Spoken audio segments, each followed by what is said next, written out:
வணக்கம் சார். அன்றைக்கு 12வது கேள்வி வழங்கப்பட்டு போகின்றேன். ஒரு வாழைப்பழத்தின் விலை ரூபாய் 15 ஆகும். ஒரு கொய்யாப்பழத்தின் விலை ரூபாய் 35 ஆகும். வாழைப்பழமும் கொய்யாப்பழமும் ஆகியவற்றில் ஒரு குறித்த எண்ணிக்கையை வாங்குவதற்கு மாலா செலவிட்ட பணம் ரூபாய் 165 ஆகும். மாலா வாங்கிய வாழைப்பழங்களின் எண்ணிக்கை யாது? உங்களுக்கு தெரியும். ஒரு வாழைப்பழத்தின் விலை 15 ரூபாய், ஒரு கொய்யாப்பழத்தின் விலை 35 ரூபாய். ரெண்டையும் கூட்டுவோம். 5 5 10, சைவர் எழுதி ஒரு மீதி, 3 3 4, 4 3 5, 50 ரூபாய்.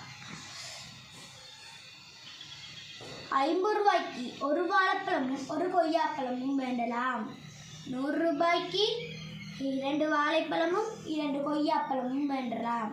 150 ரூபாய்க்கு 3 வாழைப்பழமும் 3 கொய்யாப்பழமும் வாங்கலாம். அப்படி என்ன, நாங்கள் 165லிருந்து 150 கழிப்போம்.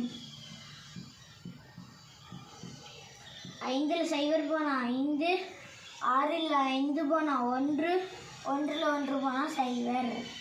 15 ரூபாய் மீதி. 15 ரூபாய்க்கு நீங்கள் ஒரு வாழைப்பழம் வேண்டலாம். 165 ரூபாய்க்கு 4 வாழைப்பழமும் 3 கொய்யாப்பழமும் வாங்கலாம். இங்கே வாழைப்பழங்களின் எண்ணிக்கை தான் கேட்டிருக்கணும். அப்போ 12வது கேள்விக்கானது விட 4 வாழைப்பழங்கள். நன்றி.